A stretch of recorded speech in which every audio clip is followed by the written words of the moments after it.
Well, happy September 24th, the day after the Day of Atonement, the day after the full, total, absolute end of Shemitah. America's economic world did not collapse.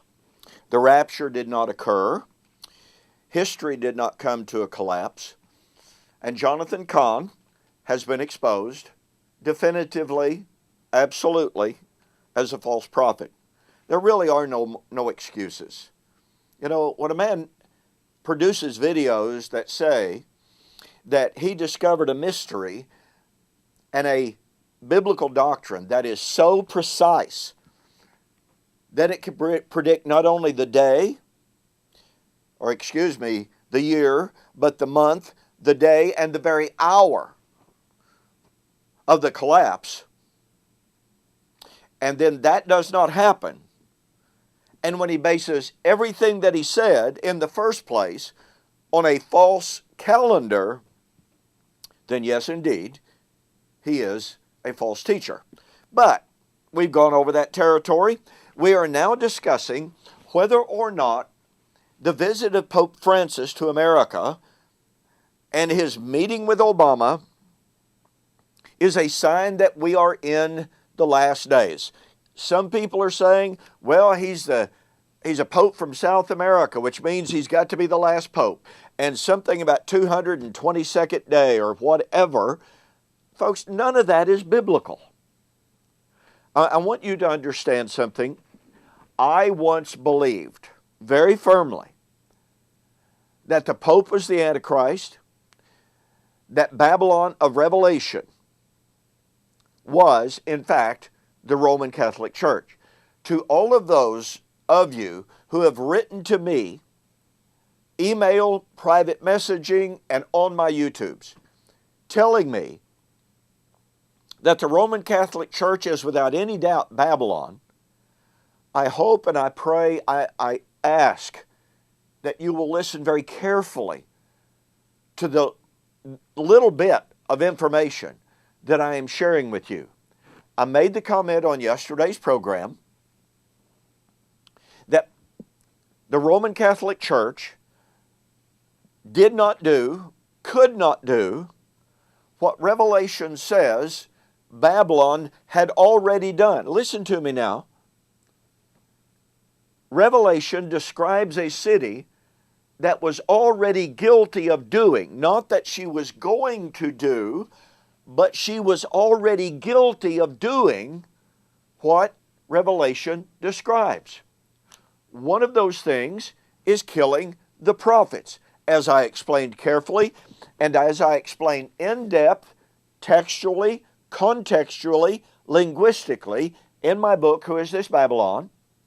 When the term prophet or the prophets is used in the New Testament without a textual qualifier, it invariably refers to Old Covenant prophets.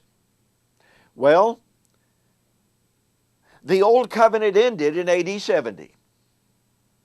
There are no Old Covenant prophets alive when the Roman Catholic Church came into existence. None.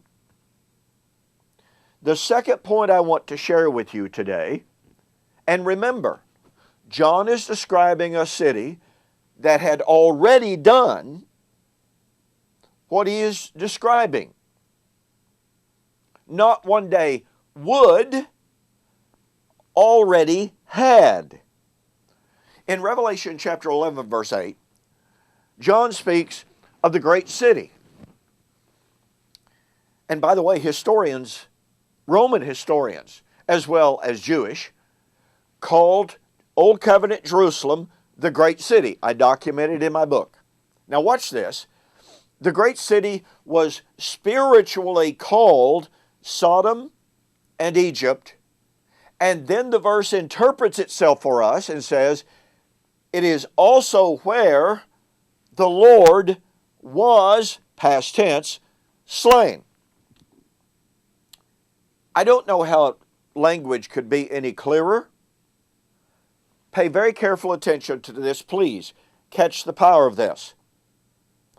The only city in all of the Bible that is spiritually designated as Sodom was Old Covenant Jerusalem. Do you catch that? In the first place, God said, Deuteronomy 32, 31 and following, that in Israel's last days, her vine, that is, her kingdom, would be like Sodom. Well, guess what? John was living in the last days. And here he speaks of the city where the Lord was slain, and says she is spiritually designated as Sodom. In Isaiah chapter 1, the prophet speaks to the leaders of Jerusalem and says, "Hear me, you leaders of Sodom." He's not speaking to literal Sodom.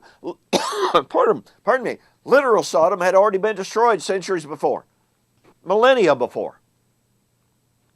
In Ezekiel 16 and Ezekiel 23, Yahweh addressed Jerusalem and says she was Sodom.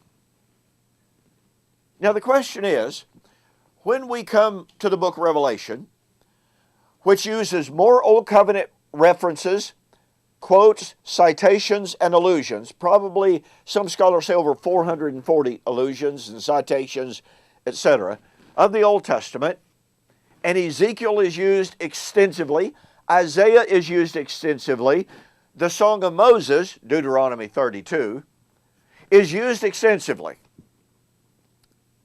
So here is John, a good faithful Jew, using those very books that called Old Covenant Jerusalem and predicted Old Covenant Jerusalem's existence in the last days as Sodom. Here is John living in the last days, and he's saying that the city where the Lord was slain was spiritually designated as Sodom.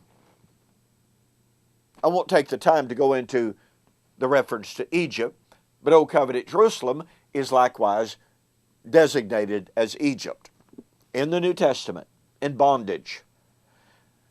But look at that final statement. It is where. Does it say by whom? It does not say, well, somehow, some way, spiritually, the Roman Catholic Church was guilty of the sins that killed Jesus. No, this is a geographical reference. And furthermore, the statement, "It is also where our Lord was slain," is an interpretive phrase. It is explaining and interpreting Sodom and Egypt. Listen to me. Jesus was not slain in Rome, pagan Rome, nor spiritual Rome. He was slain in or at Jerusalem. That interpretive phrase eliminates literal Babylon in literal Iraq. It eliminates the Vatican. It eliminates America.